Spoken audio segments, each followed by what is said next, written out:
Muhammad UP 4ാം ക്ലാസ്സിൽ പഠിക്കുന്നു. അസ്സലാമു അലൈക്കും വറഹ്മത്തുള്ളാഹി വബറകാതുഹു. അൽഹംദുലില്ലാഹ് അസ്സലാത്തു വസ്സലാമു അലാ റസൂലില്ലാഹ് വഅലാ ആലിഹി വസഹബിഹി ബിറുല്ലാഹി മാ ബഅദ്. ഏറ്റവും ബഹുമാനപ്പെട്ട ഉസ്താദുമാരെ, രക്ഷിതാക്കളെ, സ്നേഹമുള്ള കൂട്ടുകാരെ, ഇന്ന് റബീഉൽ അവ്വൽ 12.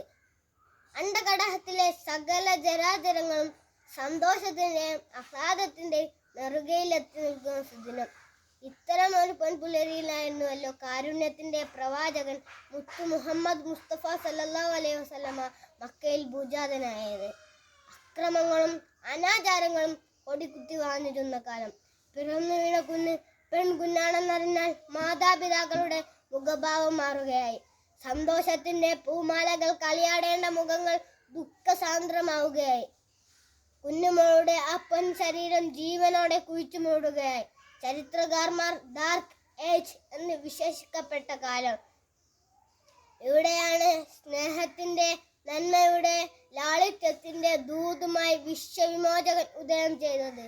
അയൽവാസി പട്ടിണി കിടക്കുമ്പോൾ വയറു നിറച്ച് ഭക്ഷണം കഴിക്കുന്നവൻ നമ്മിൽപ്പെട്ടവനല്ല എന്ന് അവിടെന്ന് പഠിപ്പിച്ചു. വെളുത്തവനെയും കറുത്തവനെയും ഒരേ പാത്രത്തിൽ ഭക്ഷണം കഴിപ്പിച്ചു. സ്വന്തം കുട്ടികളെ യത്തീമക്കളുടെ മുമ്പിൽ നിന്നും താലോലിക്കരുത് എന്ന് അവിടെ അരുൾ ചെയ്തു.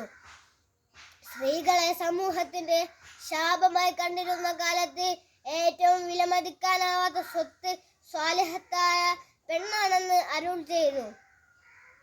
ഇങ്ങനെയുള്ള ഒരു നേതാവിന്റെ അനുയായികളാണ് എന്നതിൽ നാം അഭിമാനം കൊള്ളണം. അവിടുത്തെ ജീവിതം നാം മാതൃകയാക്കണം. ഭക്ഷണം കഴിക്കുമ്പോഴും ഉറങ്ങുമ്പോഴും കുളിക്കുമ്പോഴും അങ്ങാടിയിലേക്ക് പോകുമ്പോഴും വീട്ടിലേക്കും പള്ളിയിലേക്കും പ്രവേശിക്കുമ്പോഴും അവിടെ ഇറങ്ങുമ്പോഴും നബി മുഹമ്മദ് മുസ്തഫ സല്ലല്ലാഹു അലൈഹി വസല്ലമയുടെ മാതൃക പിന്തുടരണം. നമ്മുടെ പ്രവർത്തനങ്ങൾ കണ്ട് ഇസ്ലാമിനോട് എല്ലാവർക്കും ബഹുമാനവും സ്നേഹവും ഉണ്ടാകണം. നബിയെ സ്നേഹിച്ചുകൊണ്ട് അവിടുത്തെ ചര്യകൾ പിൻപറ്റിക്കൊണ്ട് ജീവിച്ചു മരിക്കാനും നാളെ ജന്നത്തുൽ ഫിർദൗസിൽ വെച്ച് കരളിന്റെ കരളായ സ്നേഹത്തിന്റെ തുടിപ്പായ മുത്തുനബി മുഹമ്മദ് മുസ്തഫ സല്ലല്ലാഹു അലൈഹി വസല്ലമയുടെ കയ്യിൽ നിന്നും ഹൗലുൽ കൗസർ വാങ്ങി കുടിക്കാൻ നമുക്ക് നാഥൻ തൗഫീഖ് നൽകട്ടെ എന്ന് പ്രാർത്ഥിച്ചുകൊണ്ട് ഞാൻ നിർത്തുന്നു. വാഹിർ ദഅ്വാന അനിൽ ഹംദുലില്ലാഹി റബ്ബിൽ ആലമീൻ. അസ്സലാമു അലൈക്കും വറഹ്മത്തുള്ളാഹി വബറകാതുഹു.